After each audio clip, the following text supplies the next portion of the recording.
Et si l'Afrique décidait de reprendre sa souveraineté sans attendre la permission de Paris? Imaginez, en cette fin de 2024, l'Algérie frappe la France là où ça fait le plus mal. Pas sur le champ de bataille, ni dans la rue, mais au cœur même de l'économie, de la fierté nationale et de l'influence diplomatique française sur le continent africain.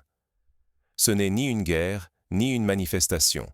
C'est une offensive parfaitement calculée, orchestrée par la loi et l'économie. L'Algérie ne demande plus, elle prend ce qui lui revient de droit. Elle utilise ses institutions, ses ressources et sa mémoire pour imposer une rupture historique, sans tirer un seul coup de feu. Soudain, le monde découvre un secret resté sous silence depuis 60 ans. Un secret que la France a protégé envers et contre tout, persuadée d'avoir enterré le passé colonial, alors que l'Algérie vient de le déterrer pour exiger réparation, et plus encore. Ce n'est plus une question de symbole, c'est un transfert de pouvoir, concret, irréversible et potentiellement contagieux. Imaginez tout ce qui est en jeu.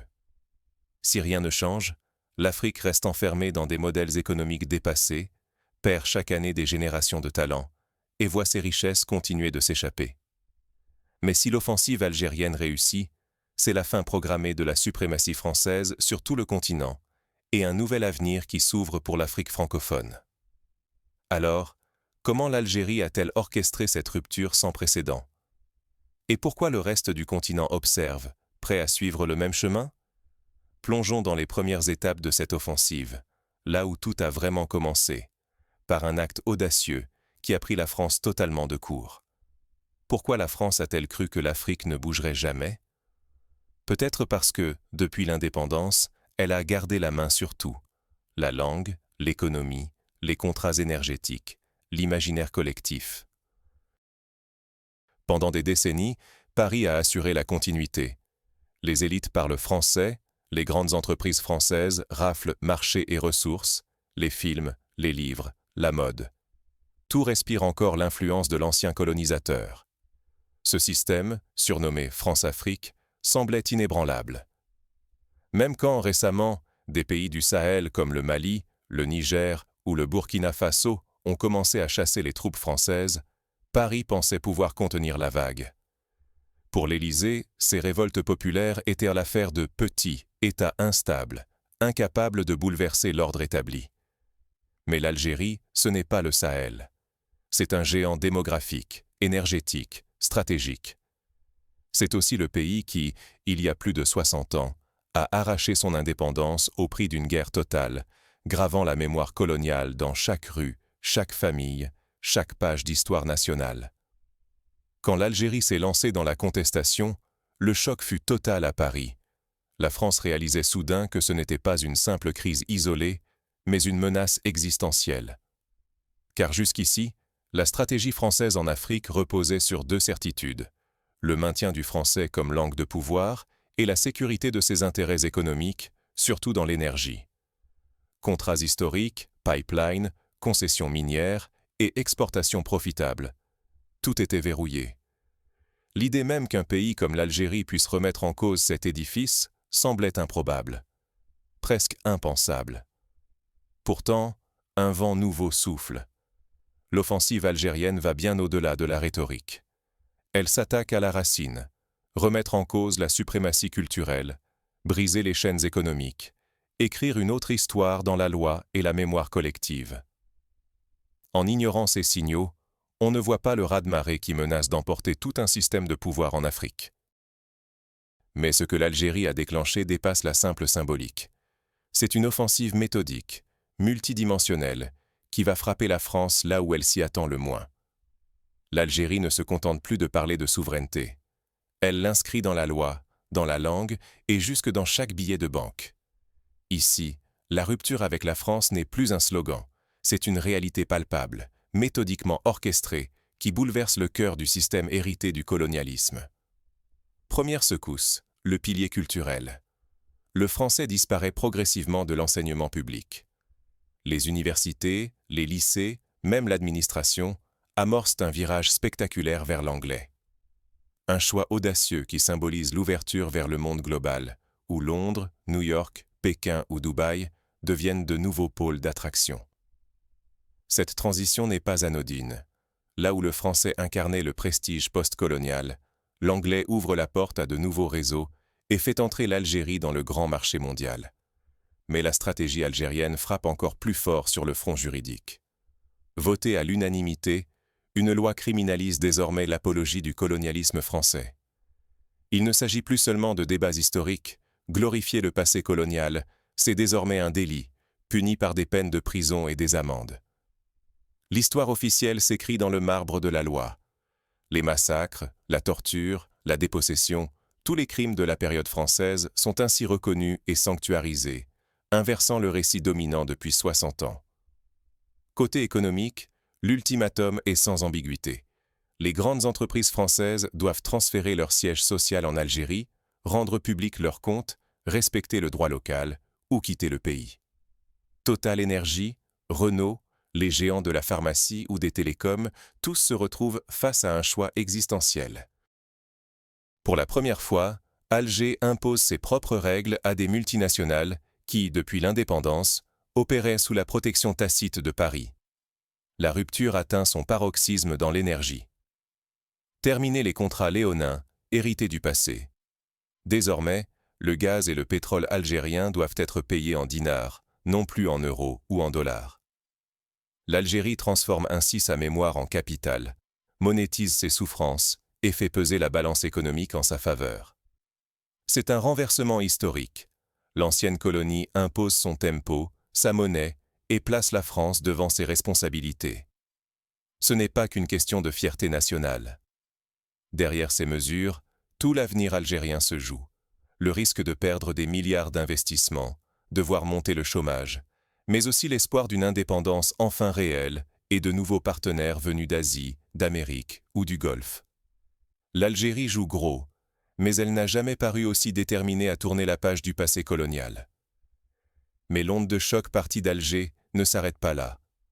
Partout en Afrique, les regards se tournent vers cette révolution silencieuse, prêts à s'en inspirer. Ce qui se passe aujourd'hui en Algérie pourrait bien transformer le visage de tout le continent africain demain. Depuis que le gouvernement algérien a lancé son offensive juridique, économique et mémorielle contre la France, un véritable effet domino menace de s'abattre sur toute l'Afrique francophone. Ce n'est plus uniquement une affaire algéro-française. Partout au Sahel, des signes de contagion apparaissent. Déjà, plusieurs pays comme le Burkina Faso, le Mali et le Niger emboîtent le pas. Expulsion de sociétés françaises, renégociation de contrats énergétiques, adoption de lois anticoloniales et campagne massive pour la souveraineté nationale. Ce mouvement s'accélère sous la pression d'une jeunesse qui refuse de vivre dans l'ombre d'un passé imposé. En Côte d'Ivoire, au Sénégal, au Togo, la société civile se mobilise. Les réseaux sociaux s'enflamment, les débats dans les universités s'intensifient, et même certains gouvernements commencent à questionner leurs liens économiques et diplomatiques avec Paris. Le modèle algérien, fondé sur la rupture légale et l'affirmation de la mémoire historique, inspire et donne un nouvel espoir à toute une génération. Pour la France, la menace est claire. Chaque concession accordée à Alger risque d'ouvrir la porte à des revendications similaires dans les 14 pays utilisant le franc CFA. Si Paris fléchit, elle ne perdra pas qu'un simple marché.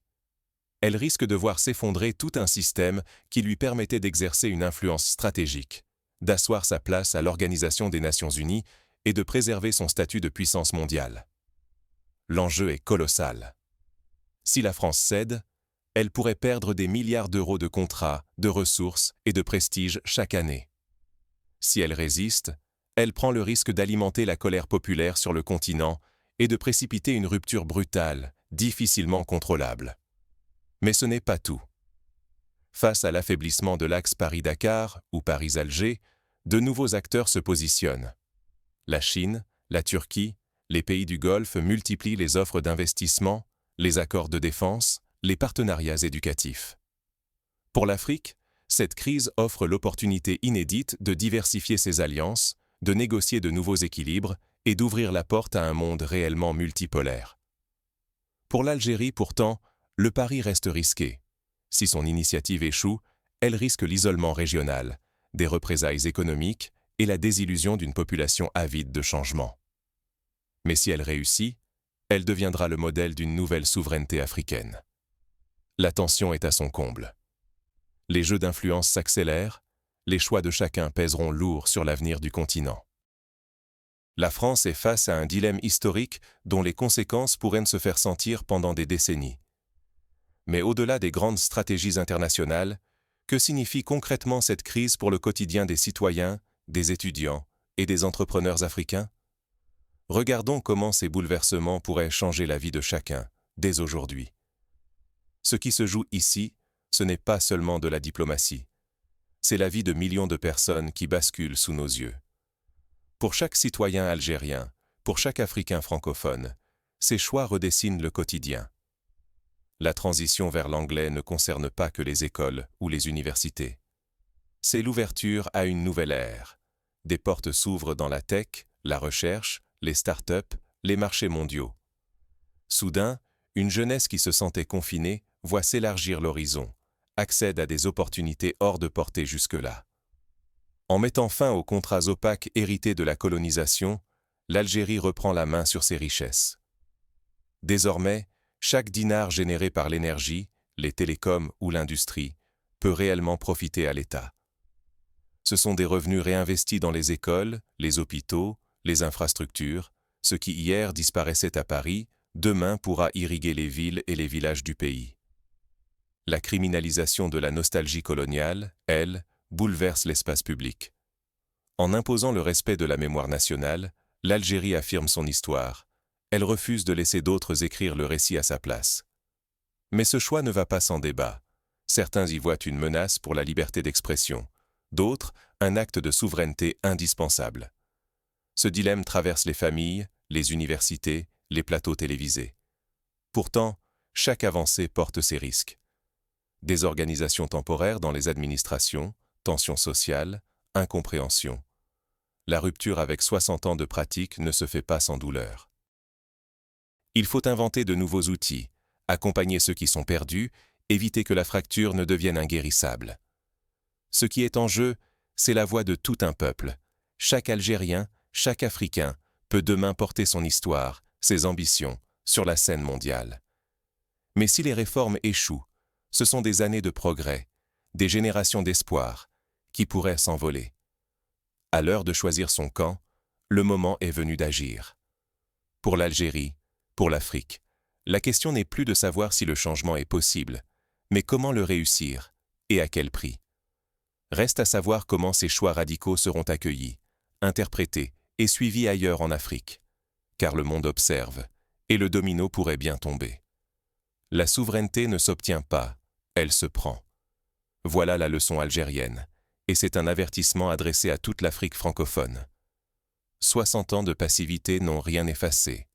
La dépendance économique, la mainmise culturelle et le récit historique tronqué persistent tant qu'on attend que la libération vienne de l'extérieur.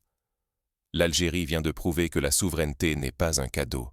Elle se conquiert, pied à pied, par le droit, l'économie et la mémoire. Rester spectateur, c'est accepter que d'autres continuent à écrire notre histoire, à dicter les règles du jeu, à récolter les fruits de notre travail. C'est laisser s'évaporer, chaque année, des milliards d'euros, des opportunités de développement, des fiertés nationales qui ne demandent qu'à renaître. Mais agir, c'est bouleverser l'équilibre établi.